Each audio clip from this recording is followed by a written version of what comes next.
Bapak sekalian yang dimuliakan oleh Allah Subhanahu wa taala, alhamdulillah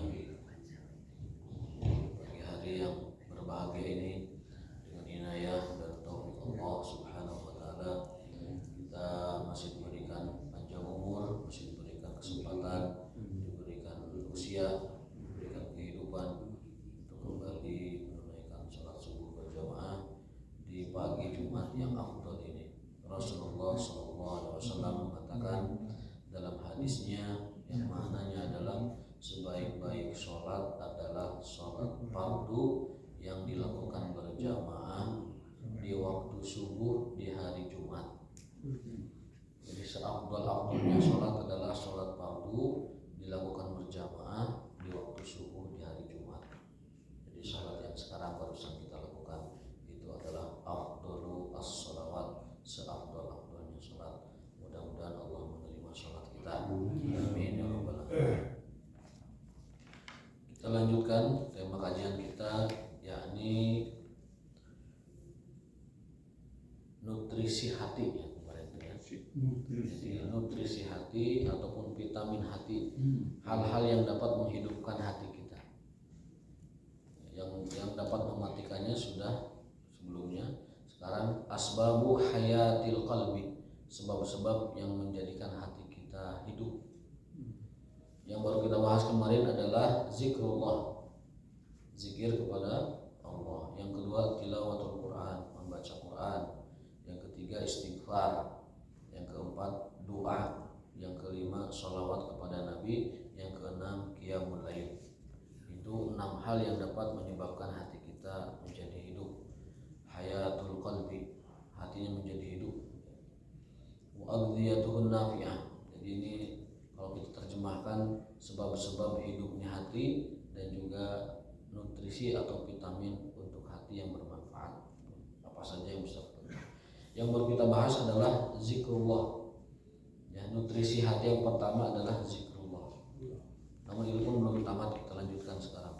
Soalnya ini hadis-hadisnya luar biasa ya. Tidak bisa kita lewatkan begitu saja. Wa fi Tirmidzi an Jabir an Nabi sallallahu alaihi wasallam qala man qala subhanallah wa bihamdihi gharasat lahu nakhlah aw ghurisat lahu nakhlatun fil jannah. Barang siapa yang membaca zikir subhanallah wa bihamdihi, maka akan ditanamkan untuknya sebuah pohon di surga. Sekedar membaca subhanallah wa bihamdi, Allah tanamkan pohon di surga, nakhlah. Di sini nakhlah itu memang pohon kurma, tetapi yang dimaksud adalah pepohonan di surga. Kita fokus saja ke lafaznya nakhlah, maka Allah akan tanamkan untuknya pepohonan kurma di surga. Jadi sekarang kita subhanallah wa bihamdi, maka Allah sedang tanamkan itu pohon kurma buat kita di surga. Artinya apa? Kalau pohon kurmanya sudah masuk surga, maka kita pemiliknya akan masuk. Itu artinya. Bukan pohonnya aja di sana kitanya nyangkut di neraka, bukan. disebutkan kita dibangunkan atau kita ditanamkan pohon di surga, artinya nanti kita akan menemui pohon tersebut di surga Allah Subhanahu wa taala. Jadi banyak-banyaklah kita membaca zikir subhanallah wa bihamdi. Dalam hadis lain disebutkan bahwa orang yang membaca subhanallah wa bihamdi itu dosa-dosanya akan diampuni meskipun sebanyak buih di lautan. Dosa kita sebanyak buih di lautan.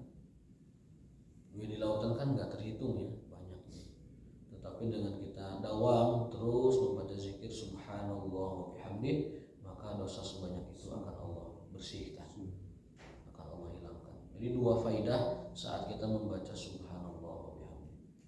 Mungkin sekarang kita tidak merasakannya, tapi yakinlah janji Rasulullah itu pasti benar. Karena kita beriman kepada beliau.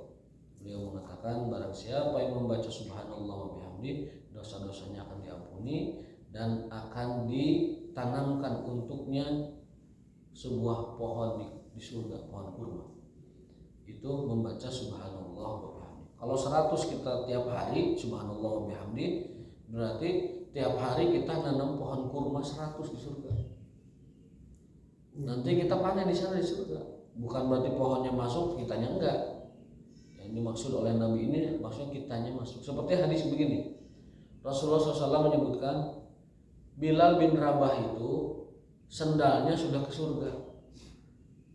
Itu maksudnya Bilalnya akan masuk surga. Dan tidak mungkin sendalnya saja Bilalnya ketinggalan, ya kan? Bilal itu maksudnya adalah sebuah kias bahwa pemilik sendalnya akan nyusul ke surga. Ternyata pas ditanya apa amalan kamu hai Bilal, sampai Rasul mengatakan sendalmu sudah ke surga. Khiraf ya. Beliau menjawab bahwa Bilal itu punya kebiasaan yang unik, yakni melakukan sholat syukrul wudu setiap ba'da wudu. Jadi disunahkan melaksanakan 2 rakaat sholat ba'da wudu yang disebut dengan sunnah syukrul wudu. Sholat sunnah syukur wudu 2 rakaat. Menjadi sunnahnya bukan karena perbuatan Bilalnya, tetapi menjadi sunnahnya karena Rasul menetapkannya. Rasul menetapkannya. Artinya yang dilakukan Bilal itu benar. Yang dilakukan Bilal itu diizinkan. Yang dilakukan Bilal itu dijadikan syariat. Karena Rasul SAW mengizinkannya. Jadi menjadi sunnah bagi kita. Itu tadi hadis tadi bahwa barang siapa yang membaca subhanallah wa bihamdi, ditanamkan baginya sebuah pohon kurma di surga. Hadis riwayat Tirmizi hasan sahih. Hadisnya sahih, hasan sahih. Hasan sahih itu hadis yang kuat sekali. Hadis sahih, hasan sahih itu hadis yang wajib diimani. Hadis hasan, hadis sahih adalah hadis yang wajib diimani dan wajib dijadikan pedoman untuk amalan. Beda dengan hadis palsu, tidak boleh diamalkan. Kalau diamalkan, 1 tidak dapat pahala, 2 bisa berdosa. Yang kedua hadis dhaif.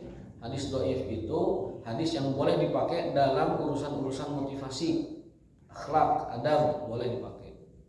Nah, hadis hasan dan hadis sahih itu hadis yang wajib diimani, wajib diterima dan wajib diamalkan. Tentunya sesuai dengan kemampuan dan sesuai dengan batasan-batasan kita ya. Yang disebut wajib itu maksudnya kalau sunnah sesuai dengan kemampuan. Jangan sampai meninggalkan sunnah banget gitu maksudnya. Jangan sampai meninggalkan seluruhnya. Amalkan sebagiannya yang kita mampu dan yang sebagian yang belum kita berusaha mengamalkannya. Maksudnya hasan sahih itu maksudnya hasan dan sahih gitu. Derajatnya itu hasan saja cukup. Derajatnya itu sahih, tetapi dalam kesahihannya itu ada sesuatu yang tidak terpenuhi dalam kriteria pensahihannya itu. Misalnya begini, kalau hadis sahih itu dari seluruh jalur periwayatannya itu tidak ada satupun orang yang hafalannya itu grade 10 misalkan. Ya. Nah, hadis hasan itu, hasan sahih itu hadisnya sahih, tapi dari jalur periwayatan itu ada satu orang yang grand hafalannya itu tidak 10. nilainya itu tidak 10, mungkin 9 atau 9,5. Tapi dikuatkan oleh perawi-perawi lain yang grade-nya 10. Sehingga hadis itu menjadi hasan sahih. Dia itu sahih, tetapi ada satu kriteria sahih yang tidak 100% dipenuhi, yaitu tadi.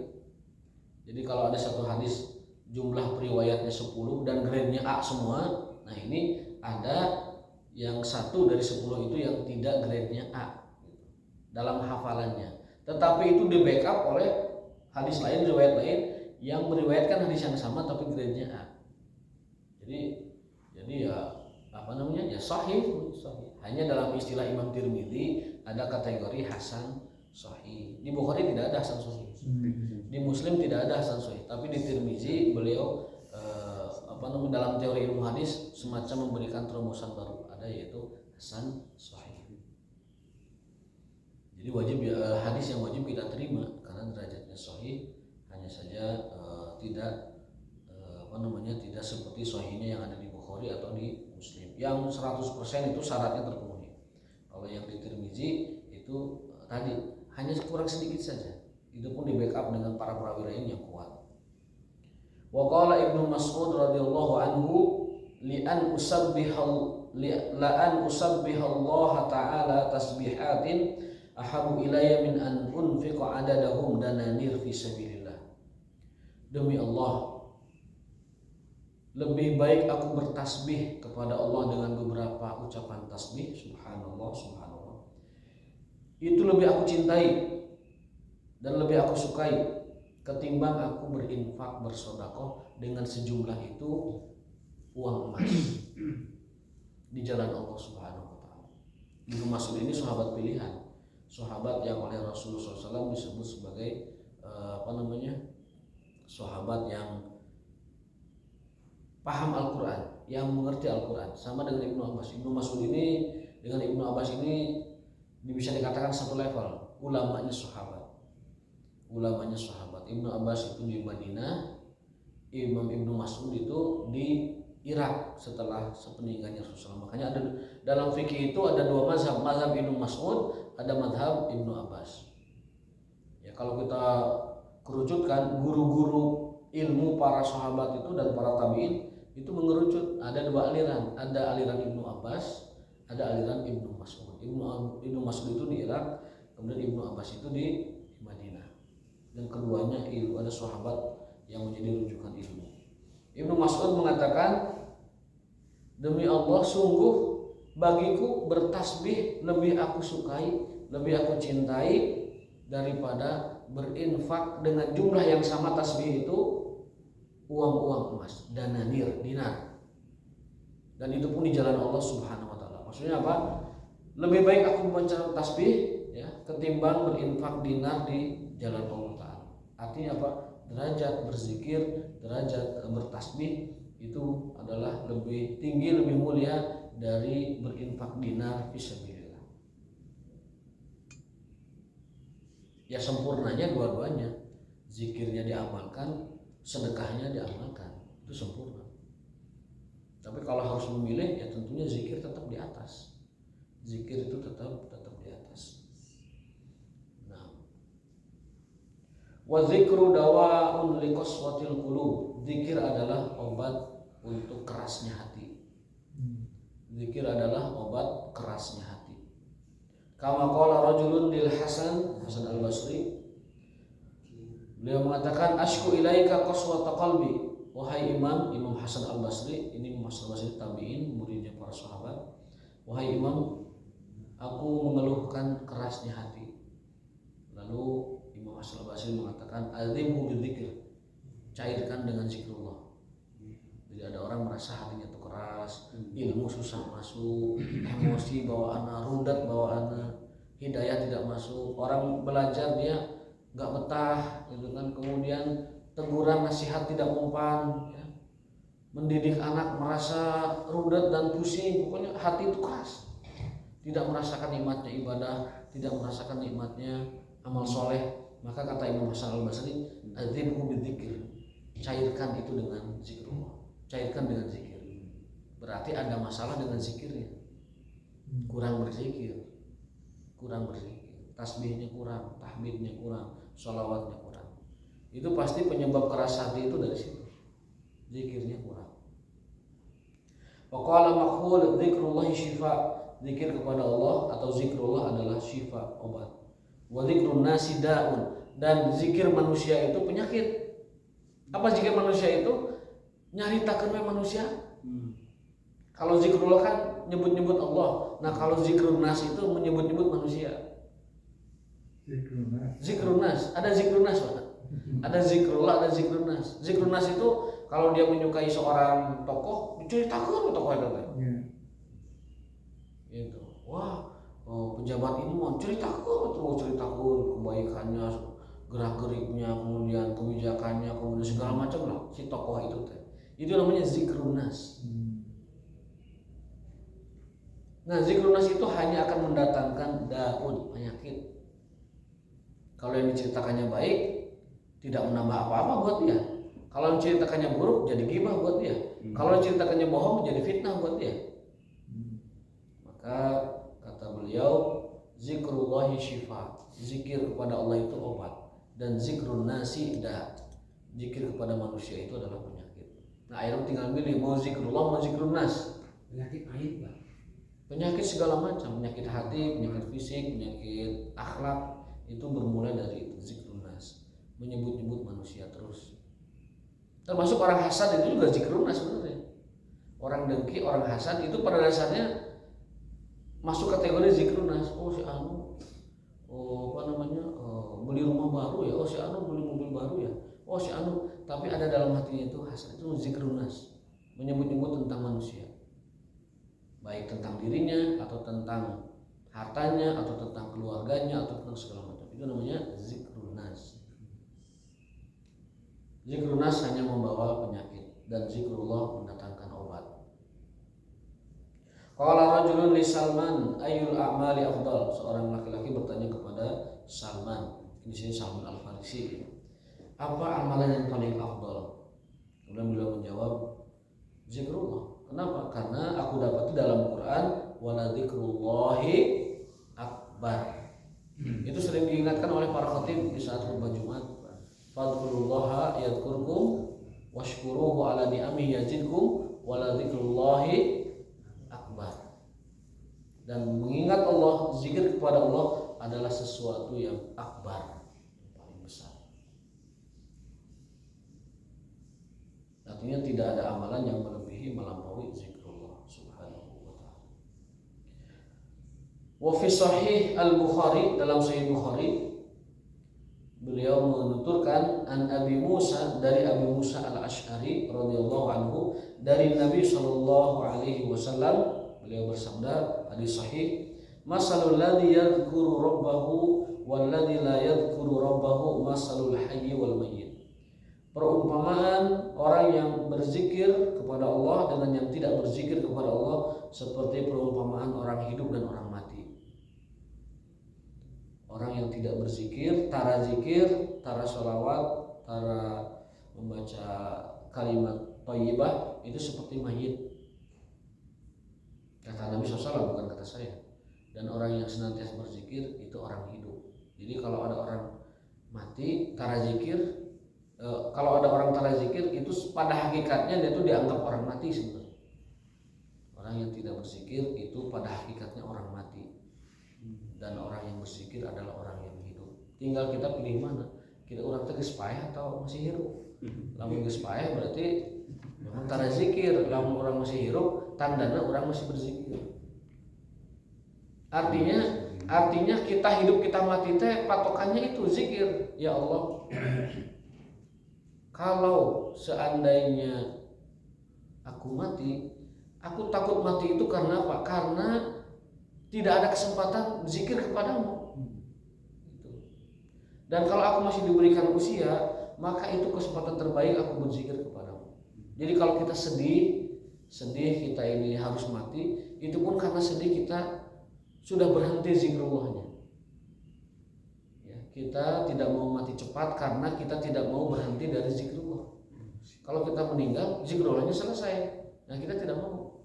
Makanya panjangkan ya Allah usia. panjangkan umur saya, panjangkan usia saya agar terus bisa berzikir kepada Allah Subhanahu wa taala.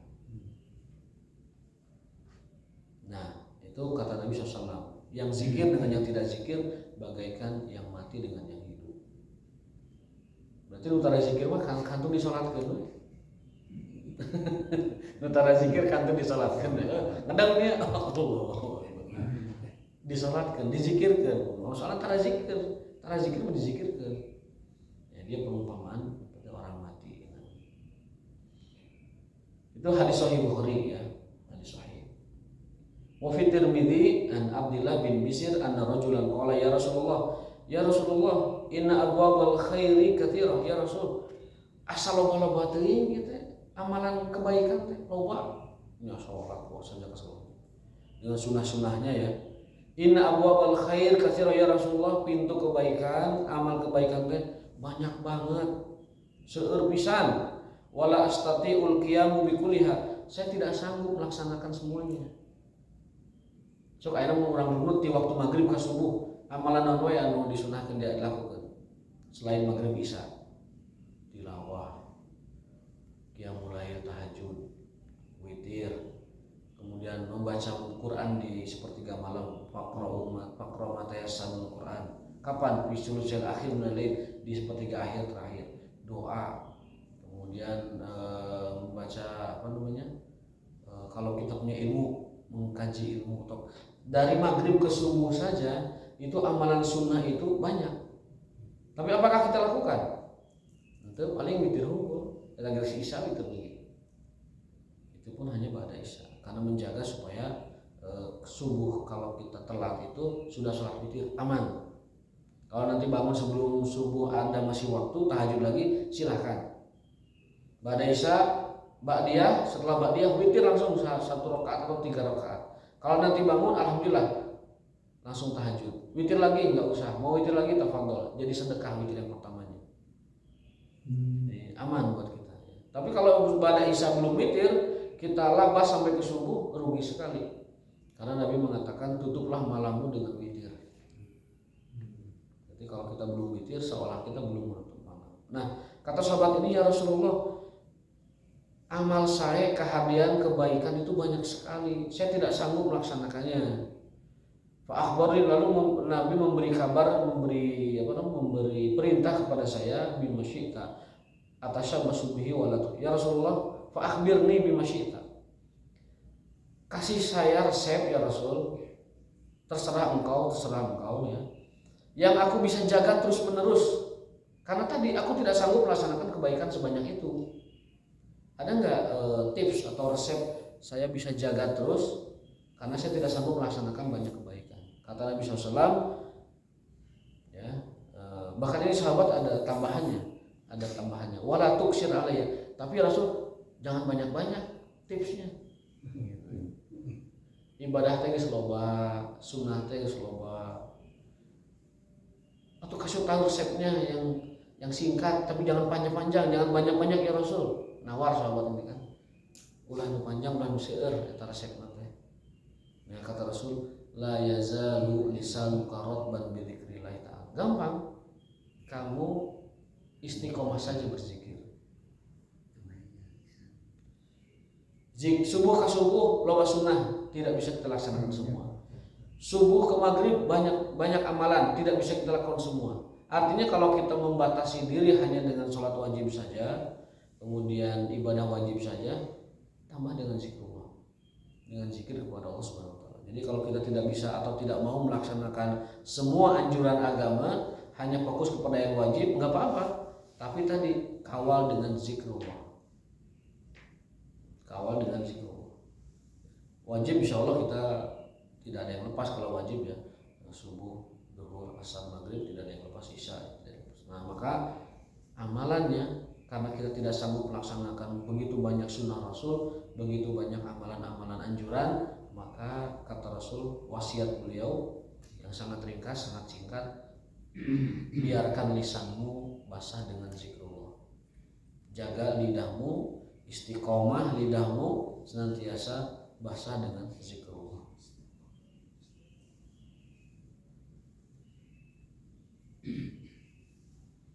Nah, ada tambahannya di sini. Wa dawamu dzikri taksiran li syuhudil abdi yaumil qiyamah. Orang yang banyak zikir, nanti itu zikir-zikir itu akan menjadi saksinya di akhirat. Subhanallah. Nah, itu kalau lafaz subhanallah nanti akan menjadi saksi di akhirat. Alhamdulillah. Lafaz itu akan menjadi saksi kita di akhirat. Syuhud abdi yaumil qiyamah. Syuhud itu syahid. Syahid itu saksi. Makanya kata kerjanya asyhadu, aku bersaksi. Nah, saksinya itu dalam bahasa Arab namanya syahid, jamaknya syahid, syuhud. Maka zikrullah itu akan menjadi syuhud, saksi-saksi abdi, seorang hamba manusia di hari akhirat. Lamun ayana orang subhanallah walhamdulillah wala ilaha illallah wallahu akbar, itu 5 lafaz itu nanti akan menjadi saksi kita di akhirat. Kalau sehari 100 banyak saksinya kebaikan kita. Sehari 1000 banyak. Berapa jumlahnya? Mangga, dihitung mangga, dihitung mangga. Ada puluhan ribu, ratusan ribu mangga, tidak ada hitungannya. Apa dalilnya? Firman Allah, fadhkurullaha dzikran katsira. Ya ayyuhalladzina amanu ittaqullaha wadhkuru dzikran katsira. Ada ayat lain, fadhkurullaha dzikran katsira. Perbanyaklah zikir kepada Allah, dzikran katsira, sebanyak-banyaknya. Penetapan terserah kita masing-masing, mangga. Kuatna gengan 1000 itu 1000. Kuatna 2000, 2000. Kuatna 200, 200. Kuatna 10, 10. Itu era mah. Pirakeun. Ari tuang 2 piring aya zikir dengan 20. Cik atau 2 piring teh jadi zikir 100 mah. Nah gitu. Insyaallah. Piring mentung gitu nya. Kedah jadi tanaga kangge zikir 500 gitu. Sapiring mentung mah ieu kedah jadi energi zikir 1000 mentung sebenarnya. Lamun teu mentung lantong hiji misalkan 100 lah zikir. Kangge energi 100 zikir. Kesana standarnya itu kesana. Kalau saya makan banyak berarti ini harus menjadi energi saya melakukan ibadah sekian banyak. Jadi nanti makannya jadi ibadah, karena makan itu kan sejatinya makan itu hanya untuk menegakkan tulang supaya bisa ibadah kepada Allah. Dan makan mah bukan yang warang, makan mah bukan yang segala macam. Makan itu untuk, kata Nabi, sekedar untuk menegakkan badan bisa ibadah. Jadi namun makan bukan untuk ibadah, eta makanna kategorina masuk kategori hardolin. Hardolin. Mahal dahar terus modal ulin terus gitu hidup di dunia. Numpang hirup di dunia. Numpang hirup ya hardolin. Tapi konsep orang beriman, konsep orang Islam itu makan untuk ibadah. Saya makan sepiring menguatkan ibadah sehari. Saya makan 2 piring menguatkan badan supaya zikir lebih banyak. Nah itu semacam itu. Jadi zikir kita akan menjadi saksi kita di akhirat nanti. Wasababan listighalil abdi anil kalamil batil minal ghibah. Juga zikir dapat membantu seseorang mengurangi ghibah. Kalau orang zikir ghibahnya berkurang. Ghibahnya berkurang. Wan namimah dan juga ngadu dombanya berkurang. Namimah, ngadu dombanya berkurang. Imam Ghazali mengatakan begini, nanti di akhir zaman ngadu domba bukan ngadu domba di sini. Sana. Ngadu domba teh ngadu-ngadukeun jalma. Ngadu-ngadukeun jalmi. Kan dieu mamanas mana apa tuh sih itu ngajak dulu sama dia. Kiwan tak urang tuh. Apa tuh? Wah banyak gitu. Kesini sama apa tuh? Ngajak dulu mana elehan, pesmer cenah elehan gitu. Aslinya sampai kikion teman dulu tuh. Nah itu namanya ngadu domba. Bisa juga dengan cara yang lain. Mana apa tuh? Mana cek sih itu butut cenah mana beungeutna. Oh mannya gitu kan. Kadieu sarua mana butut cek situ nya dulu tuh. Itu contoh sederhananya. Ngadu domba itu dosa tuh. Ngadu domba. Ngadu domba anu mana? Hewan maksudnya sato. Ya dosa. Karena apa? Karena hewan itu kan bukan buat diadu, bukan buat dibelendagen begitu. Kalau balap lari mah nggak apa-apa, karena kan tidak melukai, tidak menyakitkan. Ngadu manu kan tidak dibelendagen, hanya suara kan. Kalau menurut saya sih suara mah tidak apa-apa. Jadi ngadu domba aja dosa ya. Iya, nah kan itu kan Domba teu salah teu naon diadu-adukeun. Ya. Itu persiapkan mengamat tanduk ayam. Saya pernah baca sebuah riwayat dalam tafsir Ibnu Katsir, kelak nanti di akhirat itu nanti hisab yang pertama kali setelah sholat itu adalah tentang urusan kezaliman. Yang pertama kali dihisab oleh Allah itu sholat, kemudian yang kedua mazalim, tentang kezaliman. Di situ ada sebuah sisipan riwayat sampai orang yang ngadukeun domba nu hiji tandukan nu hiji henteu dihisab. Akan dipertanyakan kenapa kamu adukan domba yang tidak punya tanduk dengan domba yang bertanduk. Begitu. Sampai ke sana itu peringatan. Termasuk adukan jalma tinju nu karep kuat. Oh, tinju. Tinju mah. Jalma sehat-sehat gitu ngeulang gitu. Nah gitu. Kecuali memang tinjunya latihan gulat untuk jihad fisabilillah. Beda. Rasulullah ada yang latihan gulat, beliau itu si Rifa'ah itu pemuda yang jago-jago waringkas, sering latihan gulat dengan Rasul. Rifa'ah itu. Untuk perang, untuk jihad fisabilillah. Iya mah buat duit, ninju-ninjukan orang, buat duit, buat menurut saya itu adalah tidak diizinkan dalam Islam. Ngadu jelma, ngadu sato, ngadu segala macam itu tidak diizinkan dalam Islam. Gitu ya. Kita kan nggak nyebut nama ya, jadi jangan ada yang tersinggung ya. Tidak nyebut nama, jadi tidak ada yang tersinggung. Kalau nyebut nama nanti ada yang protes, oh ini aja gitu. Ini mengadu yang menyakitkan binatang. Iya. Ari balap kuda mah kan beda, balap kuda mah kan memang orang kudanya teh kuat-kuat berpacu, tidak ada yang tersakit, tidak ada yang terzalimi kuda itu kan kalau balap kuda diumpan. Balap manuk tidak ada yang tersakiti. Kan itu mah hanya suara. Tidak tersakiti. Boleh kalau bukan balap manuk, kalau kontes manuk suara menurut saya mah boleh karena tidak ada yang terzalimi. Balap kuda lompat boleh, tidak ada yang terzalimi. Karena dia tidak beradu dengan siapapun. Tapi kalau sudah diadukan, satu ada yang luka, itu kan resiko luka ada juga Ki. Kalau dia kena tanduk temennya saat beradu, itu kan luka. Kasihan kambingnya. Kalau dia bisa bicara pasti curhat dia tuh pasti. Ya Allah ya jelema ngadu-ngadukeun saya, udah sebab saya naon ngadu-ngadukeun saya. Hari melihara burung udah santai kan? Boleh. Mun aya tilu mah ka dia kan hiji tah. Binatang itu liar, hidup sendiri. Boleh, ada hadisnya begini. Kata Rasul itu kan ada wanita yang dimasukkan ke dalam neraka gara-gara ngingu kucing. Udzibat imra'atun finnar, seorang wanita diazab oleh Allah gara-gara hurairah kucing. Lahia at'amatha, karena wanita itu kenapa? Tidak memberinya makan, wala asyrabatha, tidak memberinya minum, wala tarakatha takul ala hasyashil ard, tidak juga membiarkan kucing itu makan di alam liar. Dia mati karena itu. Nah, itu diazab neraka itu. Ada wanita seperti itu. Berarti faidah hukum itu adalah dari hadis itu ngingu teh menang. Asal tadi at'amatha kasih makan, asyrabatha kasih minum. Kalau tidak mau ngasih makan kasih minum kencarkeun.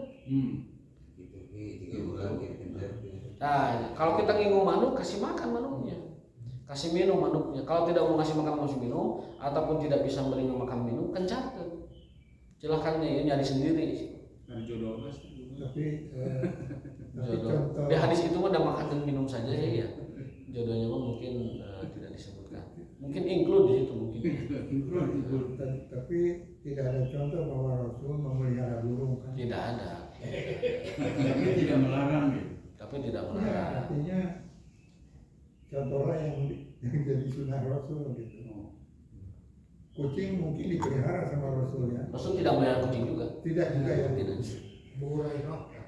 Rasul tidak melihara kucing. Cuman beliau pernah mengatakan begini. Kan ditanya, liur kucing itu apakah sama dengan liur anjing najisnya? Kata Rasul enggak, liur kucing mah tidak najis. karena kucing itu biasa keliaran di tempat kalian. Innaha tawafuna wa tawafat. Tawafat itu kata tawaf, hilir mudik. Bukan ingking kucing mah di harapan orang mundar mandir. Karena dia sering hilir mudik berkeliaran di tempat kita, kesulitan kalau kita terus mensuci atau membersihkan bekas kucing, bekas liurnya ya. Maka Nabi berdasarkan prinsip keringanan dalam Islam dan tidak memberat-beratkan umatnya, Nabi mengatakan kucing itu biasa tawaf di antara kalian, keliling kelalang, mundar mandir, maka liurnya najis. Liurnya tidak najis. Liur kucing tidak najis, badan kucing tidak najis. Tidak seperti anjing, liurnya najis, bahkan dicucinya sampai 7 kali kan, sampai tanah. 1 kalinya pakai tanah. Jadi miara kucing mah mangga dan tidak usah membersih karena liurnya, misalkan aya perdahan itu kalian diletak misalkan kucing teh itu tidak najis. Aya tahu udah kucing aya tahu ge begini Pak. Kucing zaman modern mah tahu sudah mengalami pergeseran rasa kayak kucing sudah mulai itu ya. Boleh aya kangkung haneut kena diletak najis enggak makan aja tidak apa-apa, tapi tidak ada riwayat Nabi memelihara kucing. Tidak ada memelihara kucing. Tapi tidak ada larangan, silakan. Cuman kalau kita lepas tidak ngikutin hadis tadi bisa masuk neraka gara-gara kucing. Teu maraban, kemudian teu dikencarkeun, bahaya. Anu khawatir mah urangna piknik kucing teh di kandangan, manuk di kandangan teu aya nu maraban. Nah, tah sebenarnya. Karena hadis eta tah. Titipkeun ka penitipan kucing. Jadi kucing care, soalnya kucing care. Titip ke tempat penitipan kucing ya. Supaya dikasih makan atau titip ke tetangga Pak marabankeun. Ku tetangga di marabankeun susah gawaya. Jadi kucing teh mules gitu kan. Dan manuk teh sakit. Air kencingnya gimana? Kencingnya. Nah, kencing dan kotorannya. Ya, kencing dan kotorannya kalau dalam pendapat yang kuat, yang terkuat itu najis ya. Kotoran dan kencing itu najis. Meskipun ada pendapat karena dia najis, tapi najis yang paling kuat pendapatnya yang paling sahih itu kotorannya najis. Tapi liurnya badannya tidak. Liurnya badannya tidak. Kalau anjing mah kan liurnya najis, apalagi kotorannya. Oke, ayah kucing di rumah, ingin kucing ayah.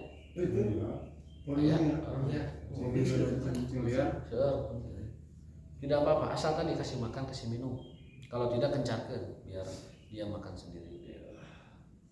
Alungan gehu ya, ada kucing tersebut ya. Kucing pengen keluar rumah, jangan dicegah, biarin keluar rumah. Jeleng gitu ya gitu. Iya, jadi dikencarkan kalau tidak kita mau repot. Karena dia pengen bermain di luar. Betul. Udah. Ada penelitian Mustafa Luti Manfaluti ada penelitian. Penelitian itu jadi ada ilmuwan meneliti ada hewan yang disimpan di sebuah ruangan itu dikasih makan, dikasih minum, dikasih apa-apa yang enak lah buat dia. Dia tidak merasa bahagia mukanya tuh. Kan ilmuwan yang meneliti. Raut muka kucing itu tuh nggak bahagia gitu. Kasih makan, kasih minum, kasih yang favoritnya dia, senangnya apa, mainannya apa enggak. Tapi kucing itu ngelirik terus ke pintu yang terbuka sedikit. Kucing itu melirik terus. Akhirnya sang ilmuwan menyimpulkan bahwa yang dia inginkan itu adalah keluar ruangan, main di alam bebas. Itu seperti itu. Ya, jadi melihara kucing boleh, bahkan itu bisa berpahala, melindungi dia dari kedinginan, dari kepanasan. Tapi tadi itu berikan haknya, makan, minum, dan kencarkan kalau bisa. Kencarkan pasihan we tanda kirincing gitu ya. Jadi ke kemana-mana teh aya GPS-na teh.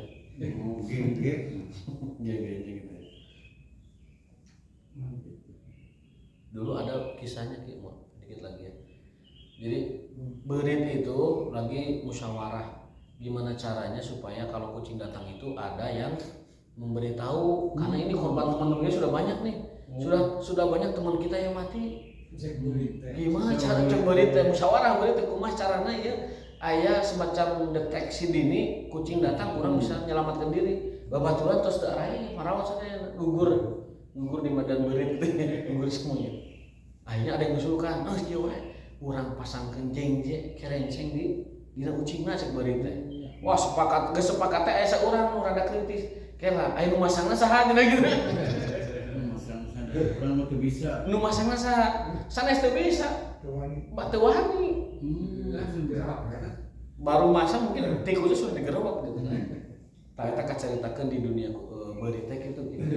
Kumaha atau saha nu wani masangkeun eta kirinjingna gitu. Babaturan ini kan mau sakaya teh di undang-undang.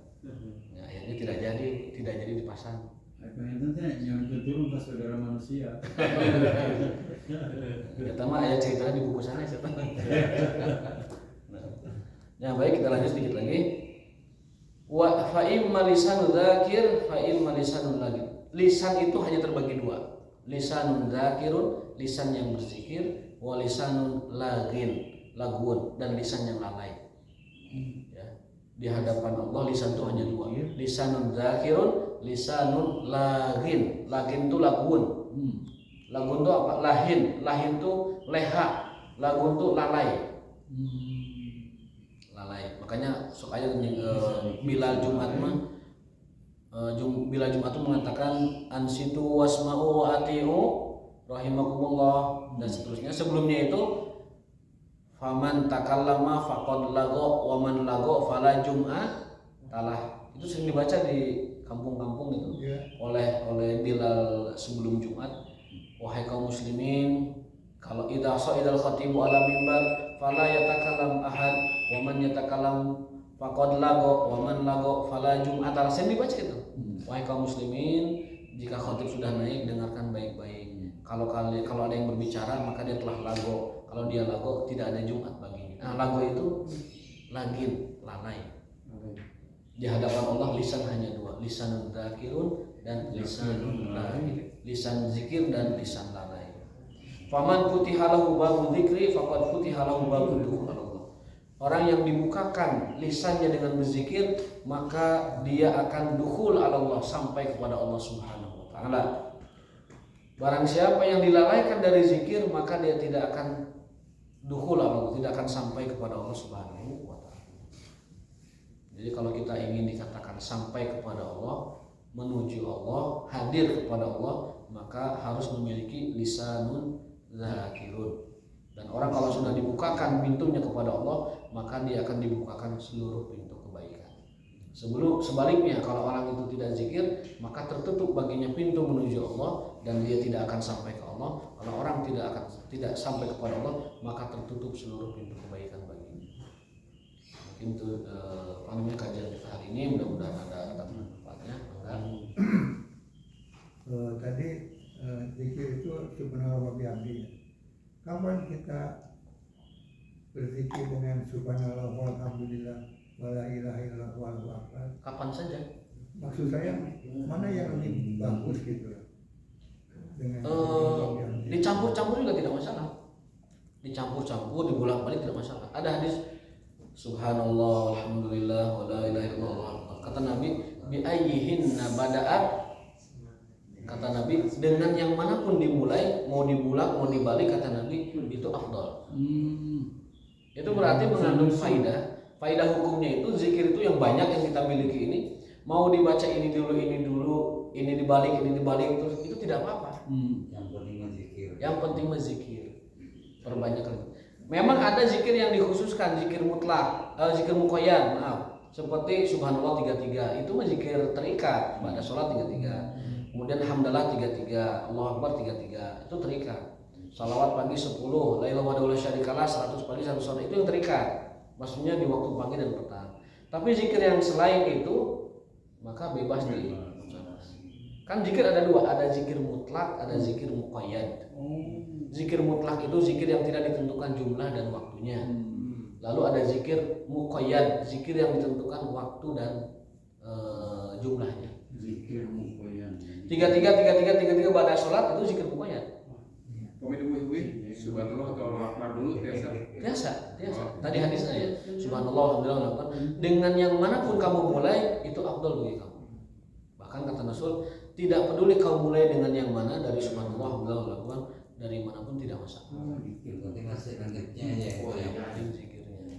Mau hamdalah dulu 100, subhanallah 100, Allahu akbar 100, la ilaha illallah enggak. Makanya paling enak mah itu subhanallah, alhamdulillah, la ilaha illallah, apa namanya? Saleleusna lah. Saleleusna. sama ketiduran aja Tapi anu gampang tidur mah paling 10. Tadi, Anu enggal tidur paling 10. Langsung mitos. tadi kan Langsung mitos. tadi kan dicontohkan di apa subhanallah wa bihamdihi itu 100 kali. Ya. Maksud saya kok tidak memilih subhanallah walhamdulillah wala ilaha illallah wallahu akbar 100 kali gitu maksudnya. Kan diajarkannya banyak Pak Haji. Banyak ya sudah aja. Diajarkannya Kalau banyak. gitu bertanya lagi, ada zikrullah, ada zikrunas, ada nggak zikru Muhammad? Zikrul Muhammad maksudnya ke zikrullah. Oh, Zikrul Muhammad maksudnya ke zikrullah. Kenapa? Karena sholawat itu hukumnya wajib. Innallaha wa malaikatahu yusholluna 'alan nabi. Ya ayyuhallazina amanu shollu 'alaihi wa sallimu taslima. Itu ayat Quran, itu perintah Allah. Berarti kesimpulannya sholawat hukumnya wajib. Wajib ya. Yang wajib yang mana? Allahumma sholli ala Muhammad wa ali Muhammad. Ya, kalau yang lain-lain ya itu mah silakan mau dibaca, mau dianjurkan ya silakan. Tapi yang wajibnya itu Allahumma sholli ala Muhammad wa ali Muhammad. Alhamdulillah, Allah taala alam bisawab. Jumpa lagi hari Senin. Mudah-mudahan Allah memberikan usia kepada kita. Wa ma taufiquna illa billah. Kita tutup dengan kafaratul majlis. Subhanallah wa bihamdihi asyhadu an la ilaha illa anta astaghfiruka wa atubu ilaik. Assalamualaikum warahmatullahi wabarakatuh.